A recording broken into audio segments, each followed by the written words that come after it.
Good evening, good people. I just want to let you know you can't banter me about a child I know. Let's go. That's how it goes? They keep asking about the best when they know it's me. Okay. Asking about the rest when they know it's me. Straight in, I guess. You know it's me. Y'all saw that hiding over the weekend, right? That thrashing that Mamelodi Sundowns gave to Kaizer Chiefs, the 4-0. You know, after that result, it was embarrassing, of course. I think Sundowns could have scored more. They could have gotten even 8 goals if they wanted. But they were playing around with Kaizer Chiefs. And unfortunately, after the game, as people know, I grew up supporting Kaizer Chiefs. I got calls, I got messages, DMs, comments, everything, you know? And it's clear. The Chiefs is my team. I've never hit it before. But I just sat there looking at all these comments and these phone calls and everybody trying to get a reaction out of me. It's another 4-0 that Chiefs got. And I was like, you guys can't banter me. Like, you can try, but you can't banter me. And the reason why you can't banter me is because Chiefs is like my child. I know this child full well. And I know the limitations of this child as well. So when you give this child at school the likes of life orientation, arts and culture, design, and as well as history, this child will go for it, man. He will study it and he will pass it. And man, he'll be close to distinctions. But when you give this child maths, when you give them science, when you give them business, when you give them biology, guys, he can't do it.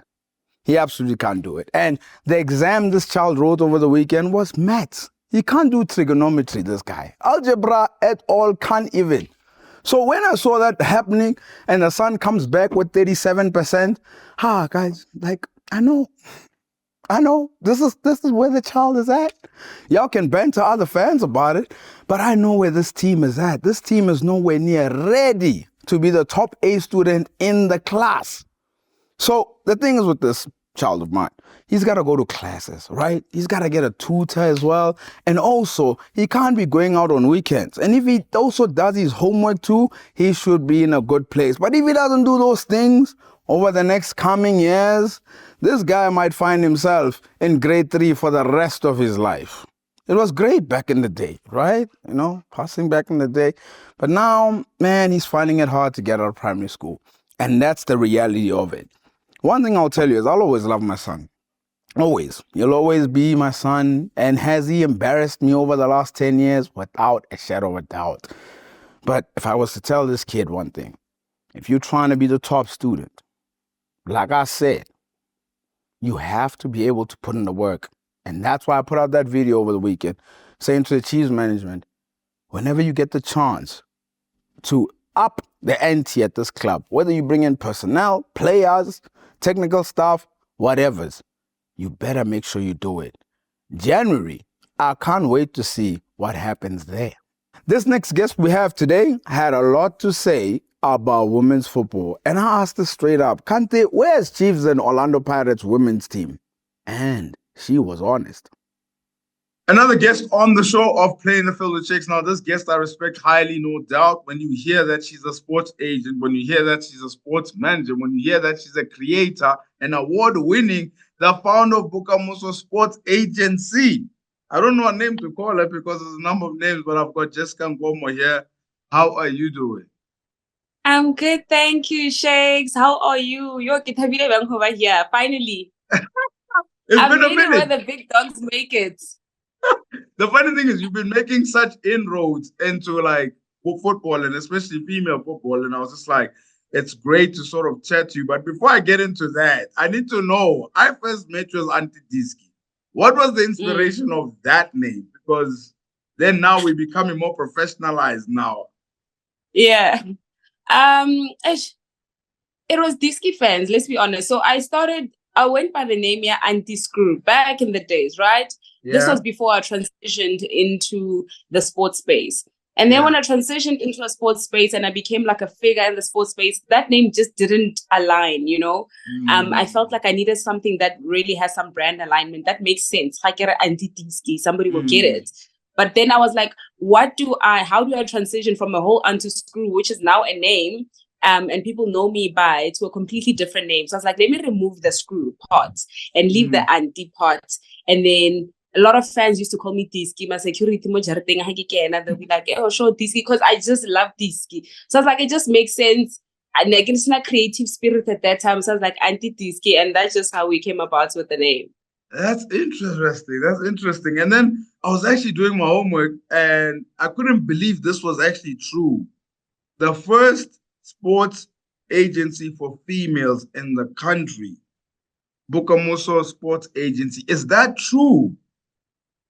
Yeah, as far as I know, and I always say this in my interviews, I always say as far as I know, because I think there was another introduction when my boss told me, Jorge, just do you know that you're the first female to actually present a female sports show with the Mamelodi Sundowns TV Ladies Show, a female sports show in the biggest broadcasters in Africa.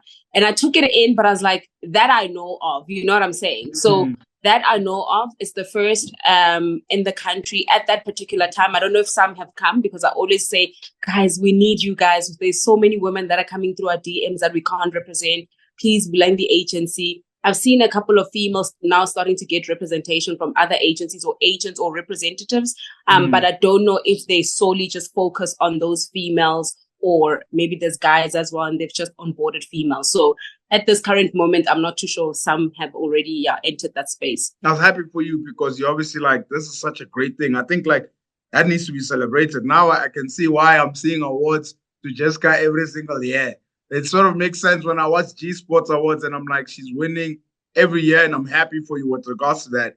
But now I've also heard you being vocal with regards to like female sports and, you know, and I'm asking, do you think female sports, does it get enough support, or where do you stand on that? Because you've been very vocal, but then does it get enough support?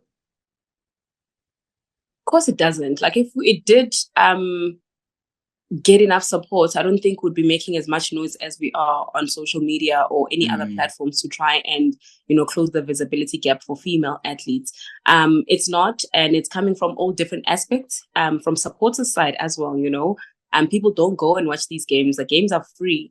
It could be in close proximity. I mean, Mamelodi Sundowns home stadium, Ego Lucas. Lucas is always packed when Mamelodi Sundowns, the boys, is playing up against your Richards Bay United or your Chiefs. Or let me not even mention the big teams, any other team. You know, it'll always be packed. Yet when we have the ladies team, the stadium, you know, is not in full capacity. And maybe Mamelodi Sundowns ladies is a bad example because they do have a following, coming from the men's side.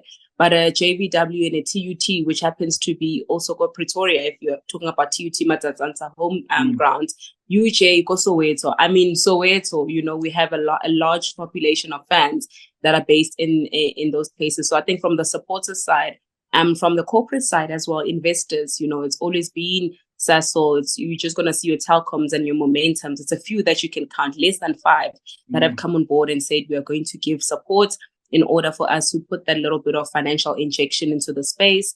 It's a culture thing, you know. We come from Africa. The continent in itself doesn't believe that female athletes are a thing, to be quite honest, you know, especially female football. So we've got our leaders who are probably sitting with the power to be able to change certain things and make sure that women's football is supported as it needs to. But we are so far back compared to our European countries when it comes to the financial attention and contribution that women deserve. So I think we can then point fingers maybe at the association, but I think there's everybody who plays a hand in the lack of support when it comes to female football. Yeah, and I mean, Tim Sukazi came out recently and spoke about the fact that in order to build a super team, you'd have to spend about $500,000, I think, per month on having to build a super team for the females, but you only get a grant of 90,000 Rand. I mean, you just spoke about the fact that the federations itself, not enough money is going into female sports. And I think what's quite sad is that, like, this is one of the most successful periods for our national team, even per se. The AFCON, having to compete at the World Cup, being the first national team to exit the group stages and going to the knockout stages of the World Cup as well. And you saw what they did against, was it England recently? That performance was really brilliant, even though they lost. Are you surprised that even lack of funding is hardly going there despite all these successes? Yeah. I always talk about how perfectly packaged we are. And I don't just solely speak about Banyana Banyana, I'll speak about every other different sporting codes. You know, with the World Cup, we saw with netball, we saw T20 with cricket recently, what they did. So I feel like female sports, especially national teams, are well packaged. We have been breaking records. You know, Portia Modisa's record is still standing, you know, in terms of the international goals. Janine van Beek is the one that's currently holding the record for the most capped player in Africa, following the player from Egypt. So if you're looking at the strides that women in football have taken, or women in sports have taken, we don't need to sugarcoat on how great these athletes are. I want to ask this question, and I hope that I do not worry you in terms of having to ask this question, because I looked at the numbers. I'm scared now. I mean, I was looking at the numbers and I was worried. So the team that went to the World Cup recently, the Banyana team, it's a feel-good factor that's happening at this moment. But then I was looking at it, I was like, Bambanani, 34 years old, Ramalepe is 32, Refilo Jan is 31, Andle Dlamini is 31, Jermaine Siposeno is 30, Kolosa Diana is 29, Kaylin Swart is 29, Hilda Bahia is 29. Now, you watch this space more than I do. Do we have a next generation that's coming next? Because I know in Kosafa we're doing really well there too. But I mean, this crop that we have, for me, is arguably the best Banyana team we've had in for a while. They're so competitive. So do we have a next when I ask you that? I think we do have a next. There's so much talent in the development spaces. Like you mentioned, we did see with Kosafa. If you watch these GDL games and if you watch Sasol games, if you watch the regional league and all these games, we do have so much talent that's discovered and non-discovered. My only worry is the transition for these development players to transition into that space and be able to hold the fort down when your Andiles are retiring. You know what I'm saying? And I think there's only a few players that I think would have a better transition to that. It's your Ntabiseng Machia from Mamelodi Sundowns. We've seen her at Banyana Banyana. She scored a goal at WebCon, so she understands how important it is, or what it's like to play at such a monumental stage, and understands Ahona stage fright, you know. But I don't think there's many development players or within a specific age group that have transitioned into the senior team and have traveled and played friendlies in order for them to understand the style of play that other countries, especially on an international space, play, in order for them to adapt well. So it does worry me with that gradual adaptation for the development to replace the seniors, because we're going to actually feel the miss.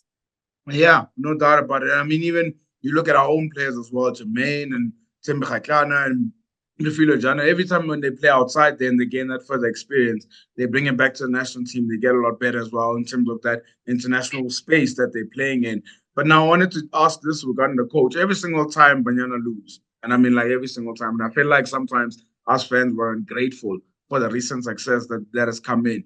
They always happen to say, Desiree Ellis needs to go. Desiree Ellis needs to go. Where do you stand on that with regards to, like, it seems like every time a result goes against Banyana, people say, oh, the coach, it's about time. She's been there for a long time. What do you say about that? So I don't know. I never really give opinions of who must go and who must stay, just because of the kind of space that I'm in. You know, I could one day be approaching a Desiree Ellis wanting to represent her, you know, as one of my clients. So I'm not in any position to ever say somebody must go or somebody must not. I just always feel like there's room for improvement, even with players. You know, I can have a conversation with a player of mine that I represent and I say, I think today you had a really bad game. Or I think during this tournament, you were not the player that I know you to be. And probably because of everything that is happening in the background that I'm probably exposed to that no one else is. So it would make sense. But I would never go, you know, and say, I feel like then you need to be removed from that space or whatever the case is. So for me, I just think that maybe times are evolving.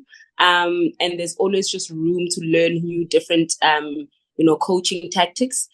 Maybe it worked for a specific phase or for a specific group of players. And then now when we're transitioning in terms of the new style of football, the standards of football, maybe we need to adopt a new, training technicality or those kind of things. So I don't speak from a coach's perspective to go too technical with regards to what needs to be done and what doesn't need to be done. But I feel like when it comes to the longevity of Coach Days being there and perhaps Banyana doing better when she's left, I think it's not a fair call or a fair say to say she needs to be removed. And I also feel like it doesn't guarantee that the team will then win. And that absolutely makes sense. The one question that I'm sure that's been asked to you before, the audience has not heard it. I've not heard it. I want to hear your opinion. I've spoken to other people as well.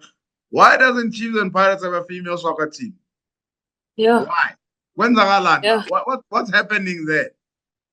Like, in your opinion, why do you think it hasn't happened as yet? Because someone would have said by now, surely. Yeah. Yeah. So, Shakes, now for now, honestly, I think it's a lot of things. And maybe all the 10 things or 5 things I'm going to mention are wrong. But this is just based on an opinion, right? Yeah. Firstly, I think number one will be that culture thing I spoke to you about. Not taking women's football seriously. So, I mean, it had to take a CAF precedent to then say it's a must type of situation. I mean, if people were invested and actually supported women's football, this wouldn't have gotten to that stage, It's surprising that especially those teams that you mentioned, like we had your Bloemfontein Celtic having a females team way back then. Mamelodi Sundowns, coming to the fore. TS Galaxy now, Royal AM and so forth. You know what I'm saying? But these teams have been in the space longer than any of the teams that I had mentioned to say that they could have even started before them. So I think it's definitely that culture thing. Number 2 is it's almost like a worry to say if no one is getting, if these women aren't getting the broadcasting rights, or if we're not seeing their matches and there's no support in terms of viewership, are we willing to invest in something like that, especially knowing how much financial contribution they make? Do we now have to take from our own pockets from the men's side to then support them? Financially, how does it stand? Because most of these clubs are run as a business. So is it a good business move in order for us to establish a females team when we know that they don't have support?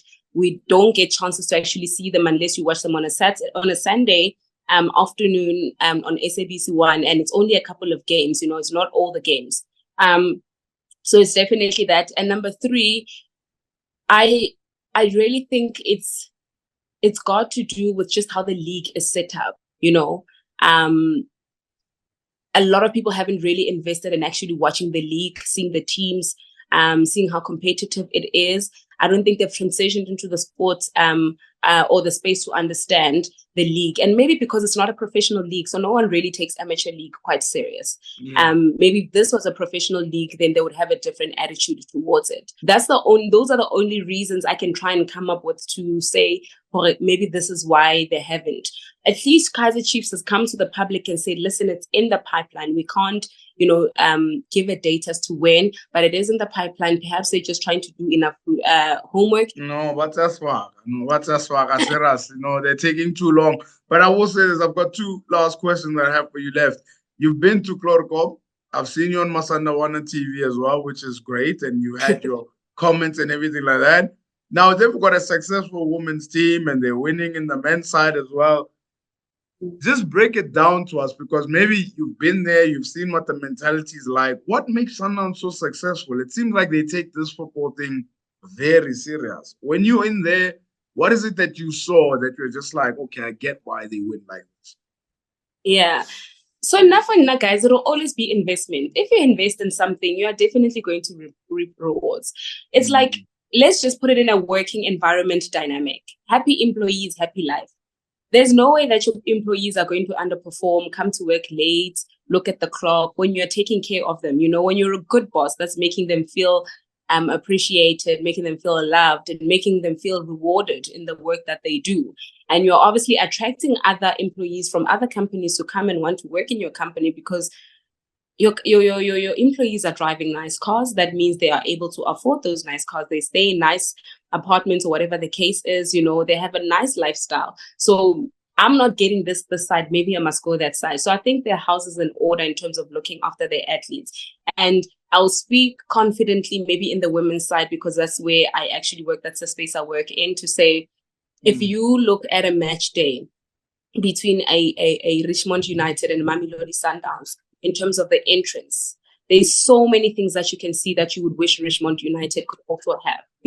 How they are kitted, the confidence in the players when they walk on the pitch, how they are looked after, the food that they get, the food that they eat, And, Mamelodi Sundowns coming and saying, listen, tabanyana tsa lona tsa gore le tlo bereka 5 whatever, and then le chase late, o mong ha tle training because o mong ha tle gaming because ana leave. It's gotta stop. So we are going to give you guys salaries, put you on a professional contract so that you don't have to be doing all these other million things on the side in order for you to have make money for a living. You actually just answered it in terms of why they've been so successful, because it seems like they're not scared to invest. And I will say this, the last question that I have for you is, there's no wrong answer here. You answer it however you like. Yeah. Where is South African football for you right now as a whole spectrum? What would you say? Okay, so men's, women's, just South African football. South African football in general. I think it's not at a bad stage, but I think it could have been better.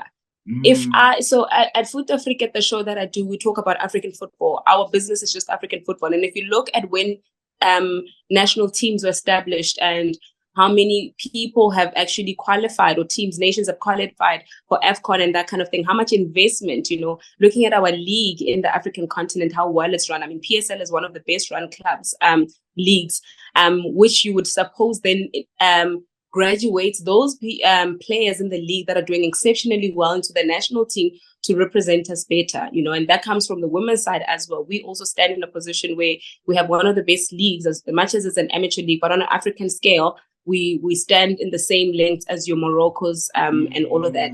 I think with all of the tools and the resources that we have, I think we could have been very far. Very, very far. I don't think we are at where we deserve to be. I think there's just something missing.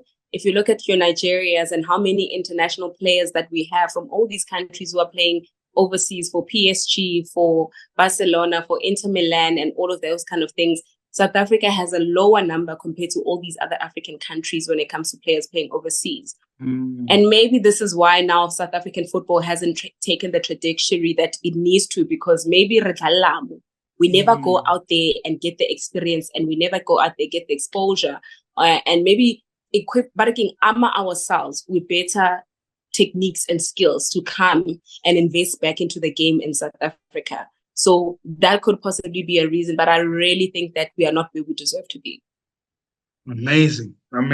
Wow. I mean, this has been one of the most honest, most knowledgeable chats I've had since doing this thing. I must say, when I heard the first sports agents for females, I was like, there's no way. I hope you celebrated that, because it's such a huge thing. I did. No, Jessica, there is a gentleman, Baron Kebafu. We once used to speak on social media, right?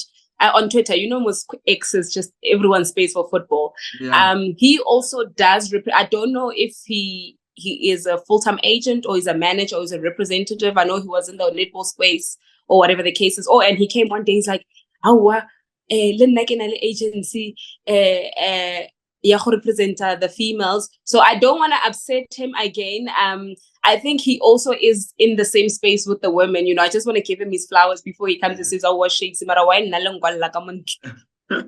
No, hey, listen, I know it's a very competitive space, but for me, the fact that you started this thing, the fact that you're creating content, the fact that you on Mamelodi Sundowns TV, just your rise has been, and I've heard you passionately speak for women's football, man, and that's why I feel like a lot more could be doing that. And I want to say thank you for what you do for the female sports, for even sport in general. From the time I first saw your name, I was like, who's this person? It seems like she's just so like, and then G Sports are recognizing you, and I'm like, okay, this is inspirational stuff. So I want to say thank you for everything, Jess. No, thank you so much, Shakes, for having me. I'm going to put this in my CV now. Go update that now. But I made it. Thank you so much for having me. I really hope this is not the last one, but thank you so much. Absolutely. No, please, bug me. I'm always available for these kind of conversations. So please. And I'm sure people that are watching, they are witnesses. I'll be back. Please keep well and take care, yeah? Thank you so much, Shakes. You too. See you in the street. Here on this show, we have no fear, no favor, objective all the way. Players, coaches, we're watching all of you guys. This is Muku of the Week. The star of the week goes to the best South African striker in the league, Ikram Reynolds, scoring a brace against Kaizer Chiefs. He's growing as a player. Like whether you throw him on the left, right, down the middle, he happens to just always contribute in some kind of way. And the nice thing I like about him is that he can also pass a ball. Let's go to the Moegoe of the week. The Moegoe of the week goes to the new Kaizer Chiefs signing, the centre back, Captain America himself, with his chest open, Miguel. Oh, Miguel. He was added in and he's been a good defender, he's been a good defender, but the only problem I have with him is over the weekend, you're the captain, right? And you can see Shaulile is running in on goal and you're already on a yellow card and you decide to pull him down. And not only even that, you go ahead and you swear at the referees thinking they were going to overturn the yellow card to maybe a blue card or maybe even a pink card that you're looking for. And the card that he got was a red one. And what I didn't understand is a player who's been playing at a high level for such a long time and coming in with all this attitude of wanting to be big and he's going to be the leader, you go and show the other players that's how you act. And another thing as well, I don't know if you guys know this, every single game this player has played, he's been booked. Every single one. 5 games played, 6 yellow cards, and 2 resulting to a red card. How is Chiefs supposed to win games if you're going to always put yourself at risk of not even being there? How many yellow cards are you targeting? You are definitely the Moegoe of the week. Placing the right bets on the right games. Win big with Shakes from Rampedi on Bet of the Week. The Champions League returns this week. Yes, we love it. And I've got games only regarding Champions League. No Europa, no conference, only the big leagues. Bologna going up against Monaco. I've gone for either team to win. You can select that option. Dortmund going up against Sturm Graz. I've gone with Dortmund to win that game. Liverpool at home against Bayer Leverkusen. I've gone with Liverpool to win that game. Real Madrid at home against AC Milan. Real Madrid, I think they absolutely wiped the floor. Sporting at home against Man City. I know Man City lost to Bournemouth, right? But I think they will turn things around and City will win this one. Bayern against Benfica. Bayern, you gotta go do it. And Red Star Belgrade against the high-performing Barcelona. I've gone with their Barcelona win. And the odds for that one is 9.81. And the nice thing about it is that I'm going to be sharing this code in the description. And all you need to do is just copy and paste it on your Betway app and you will get the bet as it is. You want to join me, right? So don't forget to share the code. Remember to practice responsible betting at betway.co.za. We reached the end of the show. I know you want to go watch Orlando Pirates against Richards Bay. And guess what? I want to do the same. But before you go, there's only one thing you need to definitely do. Is like, subscribe, and hit that notification bell so you're notified of future episodes.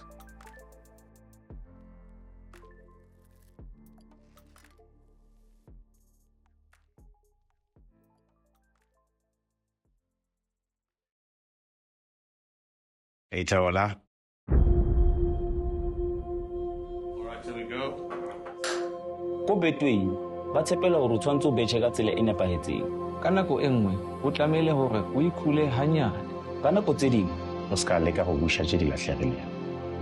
Nakusasa kuse olunye kuso. Dlala ngokusemandleni wakho. Ge o tlhoka thušo go gona. Awuhambi wedwa. hopola bet responsibly.